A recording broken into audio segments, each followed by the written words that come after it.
Record up. All right. So good afternoon. I am Melissa Enmore. I am a member of the Queens College Alumni Association, and I am here with Dr. Alicia Elias Roberts, who I'm thrilled to be here with as part of our Women's History Month celebrations. So Dr. Roberts is super special to me because she is my primary school best friend's sister. Yay, Sir Jean Smith. And so I'm here today basically to talk to her about, she's a Queens College graduate, so talk to her about her experience in Queens College and then probe a little bit into what she's up to right now. So why am I talking in third person? She's right here with me. Dr. Elias, welcome. Thank you for joining today. Thank you for taking the time. I know you're a super busy person. So first question, tell us a little bit about yourself. Okay, good afternoon, Melissa, and thank you so much for inviting me for this interview. It is my pleasure. So a little bit about myself. As you know, Dr. Alicia Elias Roberts. I'm currently the Dean of the Faculty of Law at the UWI St. Augustine campus. So I'm an attorney at law by training. I specialize in international law, oil and gas law, administrative law, and environmental law.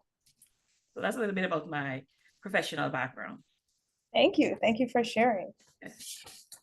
All right, so I'm going to take us back a little bit. So I started with where you are now, but I'll take us back to how you got here, and how Guyana was a part of it. And I'm a proud Guyanese as well as how Queens College, our old alma mater, was a part of your journey as well. So for starters, where in Guyana did you grow up and which primary school did you attend? Okay, so I am Guyanese from Guyana, beautiful Guyana. I grew up in Georgetown. I went to St. Gabriel's Primary School. No, Melissa, you know St. Gabriel's? I do. Then I went to Queens College. So grew up in Georgetown and had my early education with St. Gabriel's and Queens College before going on to the University of Guyana to do my first degree. Very nice. And so when you attended Queens College, what was that experience like? What house did you belong to? Did you participate in sports? What was that like? Okay. So I was in H house, Woolly house. H house. My brother was in the house. You know, your siblings would normally be in the same house with you. So I would say he was a sportsman. He was sportsman of the year a few times. I, on the other hand, was more of the bookworm and not so much into the sports. So I did qualify and participate in a few things, but I can't claim to be an athletic champion of any sort. And we have that in common. We definitely have that in common. So I was there as well. I was in A house actually, and I did not participate other than to march in line with them at sporting events. But I do have very fond memories of going to school there for the 3 years that I attended. I didn't finish all my studies there, but I have quite some fond memories under the tree, buying food from the street vendors. What was your fondest memory at Queens College? It's hard to pinpoint just one, but I had good friends. My best friend, Roberta Roberts. We used to have lunch every day together. So just being with my best friend, those are the fondest memories that we were like joined to the hip. So from first form to fifth form, we were always together doing all the same courses and sitting together in all the classes and sharing materials on lunch and so on. So those are my fondest memories of that close bond with a very good friend throughout the years. But I also made a lot of friends. Had other friends at QC, other girls, and met other males and so on. But the fondest memory was that very close bond with that very good friend. And we remain friends today. Yes. Yes, and I can echo that. Yeah, she's a doctor. So not as close. I went to the legal field, she went to the medical field. Okay. But those memories. Yes, good memory. So one of Mhm. my fondest memories in primary school was with your sister. And I think our friendships from Guyana were so authentic that, years later, when she came to Toronto for actually your graduation, which we'll get Yeah. to later, she missed her flight, and I was actually happy that she missed it. And I later told her, said, yes, she just laughed. She just burst out laughing because then it meant I got to spend some more time with her. And I think that for me stands out as, Yeah. our friendships were so real, so authentic, so genuine. Did you have a favorite teacher or subject? I know you went into law. Did you like English? Did you like literature? English was my favorite subject, literature and language, literature in particular. Okay. And my favorite teacher was Miss Jem Layer. No Was way. She yes, was strict. the knowledge that she brought in Mm, the courses, I admired her so much and I loved her classes. I enjoyed it. That I think we were privileged to have her all 5 years. And Miss Roller went beyond the call of duty that mhm. even during the breaks, during the summer, during the Christmas, she wanted to continue to see us. Once you're willing, you can go to class. If your parents couldn't afford the textbooks, she made copies for you. She had books available for you to read. She would let you read in class, explain it and break it down. So I got to love literature and reading and comprehension and understanding the deep understanding of literature.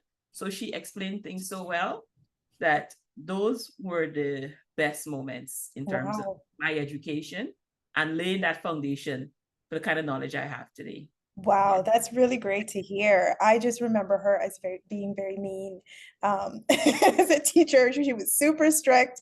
And I remember, if we were 1 minute late to class after the bell rang, she would lose it on us. But it's so great to hear about the genuine concern of a teacher and the guidance and what it can translate to later in life. So if you could describe Queen's College or your Queen's College years in one word or sentence, how would you describe it? One word or sentence. I didn't think about this. It was nurturing. Nurturing. That's a great word. Wow. Why do you say nurturing? Because I was at that young age, I was quite impressionable that I hadn't yet, you know, developed my intentions in terms of what I want to do exactly, what I want to become. But that was the environment that nurtured me to become the woman I am today. So it laid that very good foundation that I had good education instilled in me, good ethics and discipline and integrity and so on. So it was Wow, that's nurturing. amazing. Yeah. That's so great to hear. And I echo that. I feel the same too. I feel like life in general, life in Guyana Mhm. helped us in so many ways become the people that we are, especially when we look around at the world right now. It's so instrumental. So Queen's College happened, and then you went on to pursue post-secondary studies. Tell me about that journey.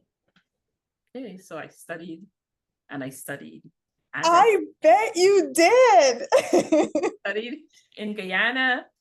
I studied in England. I studied in the USA, and I studied in Canada. So it was an academic vacation. It wasn't all at once, but I first studied at the University of Guyana. So I got my law degree there, and I was offered the opportunity to join the faculty, well, the Department of Law there, as an assistant lecturer, and I did. And after that, I pursued a master's in law at the University of Oxford in the UK. And then I did a specialized master's in Houston, Texas, in oil and gas, so energy, Um, environment, and natural resource law. So I did general masters, and I did more specialized masters before returning to teach, working with CARICOM also and various international organizations, and later on joining the faculty at UWI St. Augustine, the Faculty of Law, before I went on to do the PhD, specializing in oil and gas law. Yeah. wow. So you talk about it as if it's so matter of fact, but I know it was a lot of work, a lot of sacrifice. Mhm. Um, where was your best, or which country did you enjoy the most? Canada? So that is hard. They're all different, different experiences. So like Guyana was at home, I could still go to mommy at home and she would have breakfast and so on. In the UK, the first time I was independent by myself, responsible for my own meals, my own laundry, everything. So that was a reality check. Change, definitely. And the work, I had a lot of reading, a lot of demand. Mm-hmm. So I learned to read and read and read fast. Mm-hmm. Because the expectation was like, cover these 2 books over the weekend and come back next Whoa. week and tell me what you learned from it. Whoa, books over Had the no weekend. social life, had to just read many nights, just up all night reading, because the tutorial sessions and the seminars would sometimes just be you and the professor. Oh, no way. Yes, very small groups, or just you and the Mm-hmm. person. So you couldn't bluff and say, I'll hide in this classroom and they would Mm-hmm. notice me not Mm-hmm. participating, because it is you. Yeah. Oh, that's So scary. that required a lot of focus, a lot of discipline, but the knowledge was so great, and the interaction with all of the professors and the legal experts, first class. So I understand why it's a top university. Mm-hmm. I went to the USA. It was a bit more relaxed because I was able to just focus in and specialize in this one area that I really, really love, the environment. By then I realized that oil and gas and the environment, natural resource, those were my areas. Mm. And I got a little time while in the US, because it was an entire year, to go and spend vacations with family in Florida and New York. So that was kind of nice. Whereas in the UK, I didn't have family I had family in London, but I didn't have the connection to visit anyone. It was just like focus, focus, focus, and study. But in the US, I had a little bit of vacation in between. Okay. I love the area that I specialized in.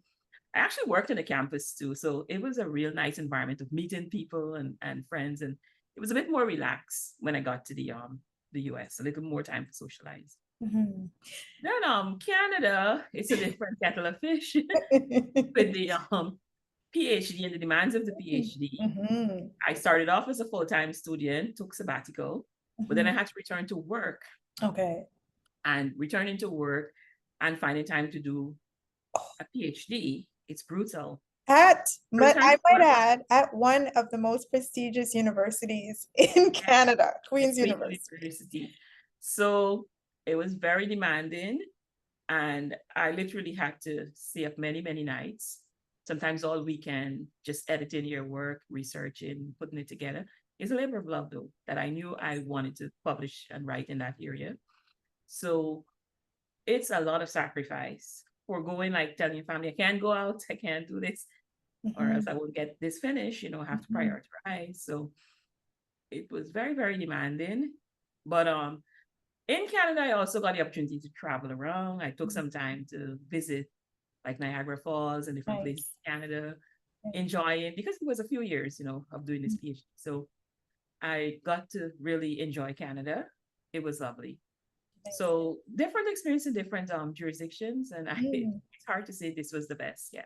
Yeah, but I'll say it was the best. So you mentioned the sacrifice, and you mentioned your obviously you have to be disciplined to be able to not just start but finish, and not just progress from undergrad studies but to graduate studies, and all the way up to the PhD.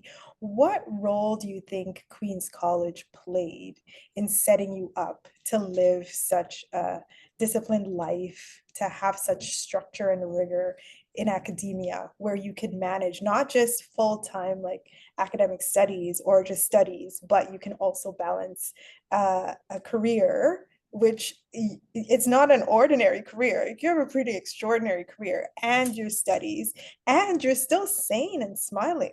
How how did Queen's College help provide that? Yes, Melissa, from what I said earlier, I think you know the answer. That with courses like literature and the English language courses, where Ms. Roller was so disciplined in terms of covering so many books with us, that if you sit back and you look at, oh, you want me to read all 12 books and do this and do that, it looks like a lot. But she made it fun and enjoyable, and would pace us through. So getting that discipline of reading and comprehension, because the law is a lot of reading and comprehension. So some people say I'm a visual learner, I'm an oral learner, different types of learners. But in law, the read write is one of the types of learners that you have to be to excel, that you have to be able to read a lot of literature, because a lot of the law isn't out there in a dramatic form that you can see it visually. You have to just read and comprehend. And getting that kind of skill from Queen's College, that foundational skill set. Of course, the other courses in history and geography and social studies and these different things help to make me more rounded. But I think for me, the English language and literature played a major role in terms of my comprehension skills and my discipline and my ethic, my work ethics to read and so on. So that, when you do courses at the undergraduate level, you get a lot of cases, could be hundreds of cases to read and cover. And I would just sit, read, and summarize and so on, because I had that discipline within me. And I kind of find that as you progress in this area, in the legal profession, you see patterns, same principles coming back and evolving. So you get familiar with the language, right? At first, it was a new thing. So you'd see Latin maxims and concepts, and you have to get a dictionary besides you and be, interpreting what does this mean? What does that mean? When it's all new. But with discipline, it gets easier that over a period of time, you're like, okay, I'm familiar with that. I recall that. I know this. So you build upon those same principles and that knowledge.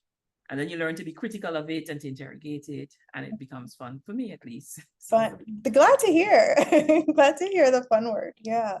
Great. And you mentioned your family and them having to understand, like, for example, this weekend, we can't go to a barbecue, or I can't come to the barbecue. I have to study. What role did your family play in terms of your educational journey, being supportive? I know at least one family member, and I know she's supportive. Yeah.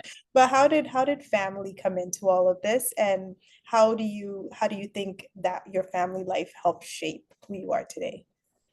Right. So my family played a major role. Both my parents are currently deceased, but as a young child, when I went to QC, my father used to tell me I'd be a lawyer. Oh, no way. He predicted. Yes. Oh, You have to study law, you're articulate, you like to argue and make all right. your points. So he always saw that I can be a lawyer. And I believe in that vision. My mother was always very supportive. My siblings all did really well in school. My brother's a lawyer, gentle. So we studied together at the University of Guyana. Very nice. Did a law degree. Yeah, I have a brother to study and argue with. That's amazing. We used to be up at night arguing. My mom would come and say, "Are you guys okay?" Like, look, he's telling me this and that about this case, but he's wrong. We would be so loud arguing about the cases and the principles. Yeah. So that really made the undergraduate study fun, interesting, and I had a study buddy right at home. Right. That's Yes, so cool. so support a family there. As I went on to do the PhD, they felt like naturally, yes, Alicia, you can do this because it's your Because it's personality. you. That's you can write and argue, and that's you. That's who you are. Yeah. But okay, they just felt it was like a natural progression for me because of my work ethics and the kind of things I find interesting. Like I could sit, write, read, and that's me. So that is what the profession requires, and those are things that I enjoy doing. Very nice. And it's great to hear that you enjoy it, right? It's Yeah. one thing to do it, and it's another thing to enjoy the process. I think so Yeah. many times we focus on the outcome and the process we don't really enjoy. So that's If, great to hear. you do something and you don't really like it, I'm sorry for you. If someone try to do I'm glad you said that. to choose a topic that I found interesting, I Hmm. found enjoyable, and also it's like when I think about what's my intention, you ask yourself. So for the young women listening to this, when it will be Thank you. recorded, they would want to think about their intention. My intention would be to share the knowledge that I've done a lot of research, and I then want to put that together and say, like right now I'm working on a text on Commonwealth Caribbean oil and gas law. So there's never before been a text that focuses on that area in the region. Okay. Texts in Africa, in Europe, in America, so North America and Canada, And USA, they have books and their laws, and it explains all the principles. We don't have any in the region. Okay. So I'm creating that legal text so students can, and practitioners and others can read and learn about this area. Oh gosh, And the that's intention, exciting. Can we pause and just say that that is exciting? Are you excited? I'm excited for you. yes. Wow. And the intention is that I've done all of this work and I want to kind of archive it and have it in one place to say I published this. So it's not just about, a lot of royalties and money, because I'm not getting a good deal. Standard deal. But the real intention is the knowledge, to disseminate this knowledge, to help others to understand this area, to break it down into a simple way in which you can understand. So whenever I do something, I try to put my best foot forward. Like even if I'm giving a lecture, I'm like, okay, how can I make this simple for the students and break it down so they can understand? Wow. So the intention is always to try to facilitate that learning and the sharing of knowledge. And that's what I enjoy doing. So I'm the kind of person like giving, I love that. So that's I get the joy from. That's so great to hear. And I'm so glad you mentioned intention and enjoying what you do, because, we're both from Guyana. We both have Guyanese parents and Caribbean parents in general, whether it's because of they operated so many times in survival mode. We weren't really taught, or maybe for me, we weren't really taught to ask ourselves, do I enjoy this? Is this something that I really want to do? And how can I contribute to the world? Like you were saying, how can I give back? How can, the world be better because I'm here? So I think, again, for the women listening, yes, a lot of the time our parents they mean well for us and they want us to focus on something that's going to end in our being successful, or the outcome being, we are successful in their eyes. But I think thinking about the intention behind it is really important. So I'm really glad you mentioned that. And in terms of the sustainability, you can see that you were able to carry on in your academic journey and progress because you enjoy it. And here you are thinking of what's next in a textbook. I can't wait for that textbook to come out. And I didn't ask, but why oil and gas? How did you come to say this is my niche and this is what I want to specialize in? So I got offered a scholarship in energy, environment, and natural resource law. Wow. And I took up the opportunity. It was through the OAS, the Organization of American States. Oh, okay. A Glasgow office based in Harvard, that they were promoting Latin America and the Caribbean countries. Oh, okay. And professionals in that area. And I'd done some bit of international environmental law at Oxford, learning about like climate change, the treaties on ozone, maritime pollution, different areas of the environment. And I wanted to see the other side in terms of oil, gas, exploration, production, and learning the history of the extractive industries. And the US in Texas, that's the main area where they study that. Excuse me. So that's how I came about studying, wow. in the area. I took up the opportunity, and that was many years even before Guyana announced it had oil. Well, this is where I'm going. Like I thought, did you see this coming? Before. And I recall one time I was in Guyana. I met with a colleague that I studied law with, the undergraduate degree. And he saw me in Crow Street and he was like, what are you doing? How is life and stuff? And I was back home. And I said, yeah, I got these different degrees. And he was like, which areas and stuff? So I told him oil and gas. He was like, that is not even relevant. Why would you study? Oh, no. Oh, my God. He said that. Oh, so, no. There are people who were like, why would you study that? But later on, it became useful in Trinidad when I started here. In 2011, I joined the faculty of law here. Okay. And Principal Sankat at the time, he was a principal of the St. Augustine campus at UE in Trinidad and Tobago. And he told me, he said, Alicia, because of your background in this area, develop courses in oil and gas here, because there was no oil and gas law course offered as part of the LLB program. Oh my goodness. Yeah, so I developed a course. I spoke with practitioners in Trinidad, stakeholders from the national oil company here, Petrotrin, it's now wound up. I spoke with oil companies operating here like BP, TT, Shell, and so on, EOG. So I spoke with different stakeholders to see which areas they felt were most pressing and in need of training, and incorporated those areas into the course, right? So the course was relevant. It wasn't just something that I said, okay, I learned this and I'm going to teach them this. But rather, when I develop something, I like to make it useful and relevant. Mm-hmm. So, because persons who would practice in the area, the attorneys previously would go to Canada or Oh. to Aberdeen in Scotland, to the University of Dundee and so on, or Aberdeen to study in oil and gas law, because there are only a few universities that actually do the area, do courses in that area. Mm-hmm. So when I developed the course here and I started to do training and conferences, it was a big hit. That's where I was Mm-hmm. like, yes, we have this. I also so it's so much that I've done, and I'm Yes. in that area. Oh my good. And I just have to say, Mhm. thank you for showing and encouraging us through your actions that just because somebody might not see the vision that you see doesn't mean they should distract you from where you're headed or what it is you want to do, even if it's the unpopular Yeah. opinion. So thanks for sharing that, because I think that's a big point, especially for the younger girls, at QC right now. A lot of the time we're tempted to do what's popular or what everybody else is doing, and the road less traveled often has some of the biggest rewards if we kind of stick to it. So thanks for mentioning that. If I can say something, Melissa, that with my whole career, I have taken the unpopular road. Oh, no That way. after getting the law degree, most of my, well, I think most of the peers went on to the Wooden Law School to get the LEC, the Legal Education Certificate, to return to practice. But I don't do that. Okay. I Okay. went into working in academia, teaching, and then went on to do my master's and continue teaching. Mm. In instances where I did a little bit of practice here and there, I went to UWooden and did a 6 months transitional course. So I'm an attorney in New York. I did a New York bar exam. Okay. Congrats. So I'm an attorney at law admitted to practice in the US.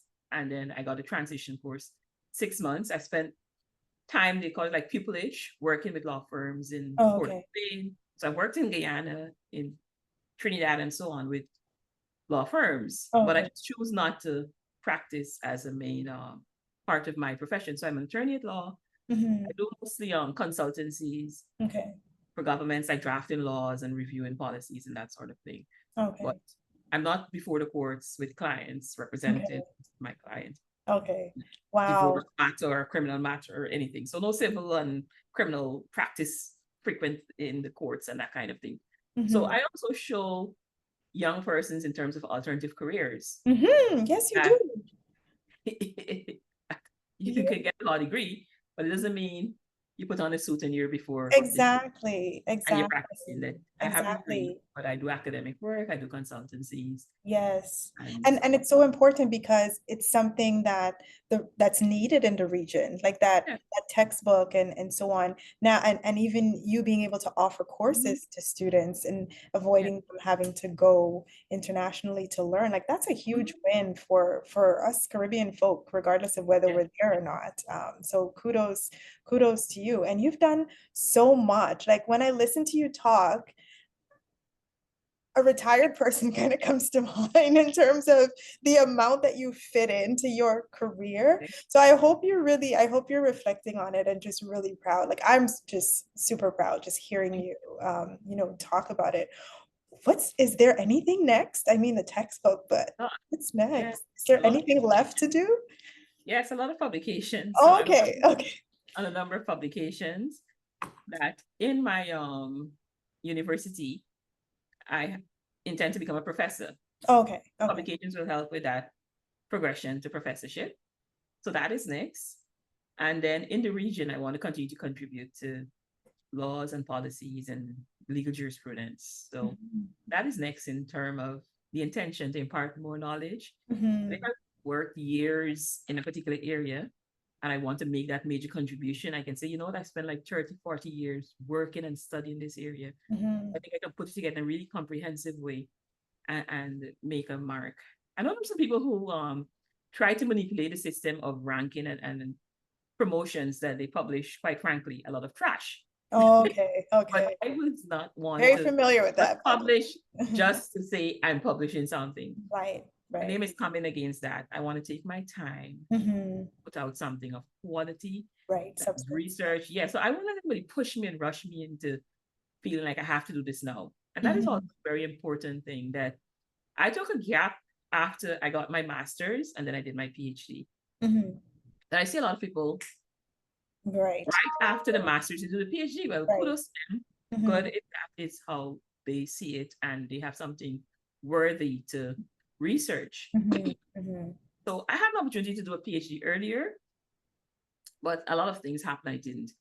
And I think it was like God design, because it worked out for the best. Yes, his timing's perfect. It would not have been in the same area, and the impact and so on would not have been the same. Yes, I got my doctorate in an area, but I just know that taking the time for me to choose an area that I felt was most impactful, that I enjoyed, I was like, this is different, this is what I want to do. It worked out better for me. So you have to not just look at what is popular and feel pressure of society or anybody telling you, get this done now. No. Do you feel it? Like, are you motivated to do this? And you have to get that intuition to know when it's the right time for you to do something. Right. And to do it. Right. I'm so glad you said that as well, because a lot of us, feel the pressure to perform and to keep performing and to stay with our peers in terms of the academic journey. Like you were saying, okay, you finish your 4 years of undergrad or however long it takes, you finish your master's 2, 3 years, and then you go right on. And so I think that's how a lot of people end up in careers, and they're not really happy. They're kind of miserable. And then they end up changing careers later on, and nothing's wrong with that, but had they stopped and paused to think about it. So that's another thing I just want to highlight, is just that intuition and that inner voice, which for those of us like myself, yourself, we call God, and we just know he's leading and directing. But just to be able to have our own voice in the midst of the noise. And sometimes the noise can even be our families, telling us you need to do this, or why aren't you doing this, and so on. And being able to hold yourself, like be true to yourself and what it is you want to do, based on what you're as a dean, I see students sometimes studying law, and I'm like, they don't like it, and they're like, because my mom said I have to. That's a big thing in the Caribbean. They mean well, they have good intentions and love for the child, but maybe the child could excel in engineering or something. Right. And how do you usually approach those situations? Like, how do you deal with those situations? Well, I would advise the student about careers, that the reality is, if you're living with your family, you need to be supported. Then you have to do what you have to do, but you can always change afterwards. When you're on your own and you're independent, you can study what you really like to do, or you may grow to love something, you may grow into it. So it's a dynamic situation with many different sides.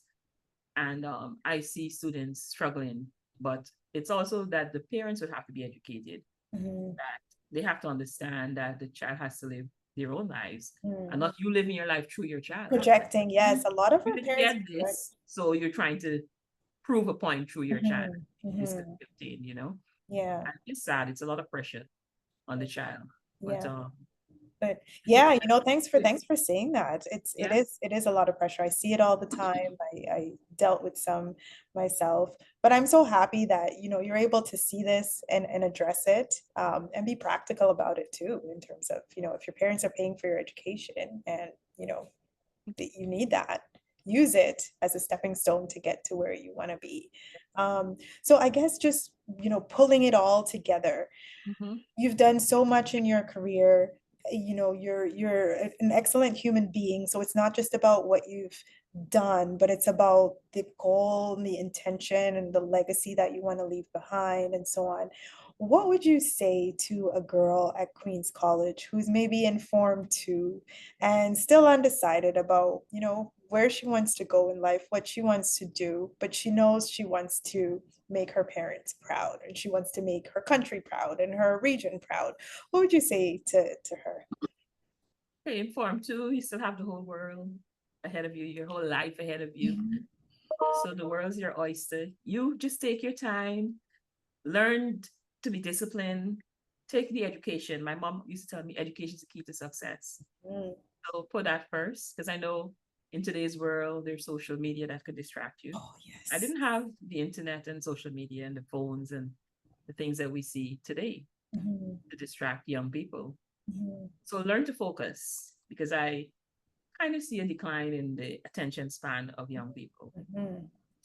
They can be on that phone in their hands all day or television and be distracted. But the discipline of going back to reading and the basics, you have to develop those disciplines. So those habits can be formed at Form 2. That the literature, the reading, the comprehension, those things will take you through life. Because if you don't develop and you don't have that attention span, then I don't imagine get better as you get older. Yeah. Right? So they have to start to discipline themselves. It's like an athlete that would train for the Olympics. You have to train your brain and your mind for these habits of reading for long hours and focus and that kind of attention to build up to be able to achieve goals. So in whatever career you do, there are many different careers. I know the top ones, people say, oh, be a doctor, be a lawyer. But there are other careers. Especially nowadays. Yeah. Especially nowadays. The world. Technology, science and technology, engineering, so many good careers. And then if you look at the figures, the salary figures, they're sometimes paid better than lawyers. Pay attention, people. Pay attention to the other careers. Yeah.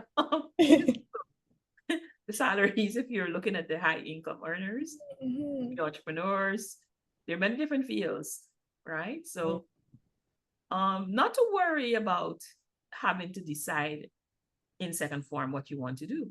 You know, you can change. I can say I want to be an astronaut, I want to be a doctor, I wanted many different things before I finally settled on the law.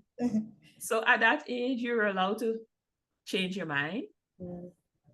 And know that you're allowed to change your mind, and know that you should be kind to yourself and forgive yourself. Like, what's the language, the kind of, what's the talk you have with yourself in internal your mind? Dialogue, yes. That internal dialogue. How do you speak to yourself? Be kind. Forgive yourself. So even if you plan out a timetable, saying I'm going to stay up all night and study, and then you got tired and you didn't, the next morning, don't just say, oh my gosh, I'm stupid, I'm lazy. No, say, I was tired and I rested my body. I can focus better now that I am feeling better and energetic. So just that internal dialogue, should be kind to yourself. Because I see young people being so depressed sometimes. And I wonder, like, aren't you like kind to yourself to give yourself a break and do your best? Know that you're doing the best under the circumstances. And yeah. Thank you for that. That's huge in terms of the you know, the internal dialogue, because sometimes it's not their voice, sometimes it's their parents' voices, or you know, outside voices that becomes their voice, so they think it's theirs. But yeah, being kind. You know, it's funny. I'm studying psychology right now, and so for me, you know, a big part of it for me is, why is it that, you know, in a world where we're so evolved, we've come so far, we're still struggling and we're still seeing so much more anxiety, depression, when we have so much more comfort and you know, so much more technology, we're so much more connected, but yet still we're still struggling with all these things.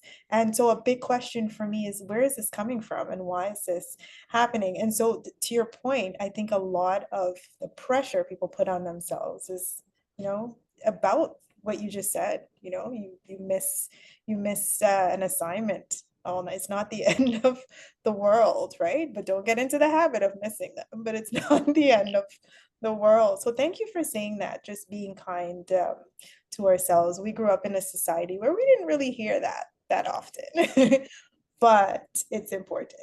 I want to add, because you said that the voices might be from the parents and peers and these things, that they have to learn, the young people, the students in Form 2, those young students, that the family might mean well, but they're doing the best they know how. So they will have the skills how to motivate you in a different way. So it comes out as, you know, however it's translated, it makes you depressed and anxious and these different things. And I don't know if they don't stop and realize, like, what I'm doing isn't working. I want this person to focus, to do better, blah, blah, blah.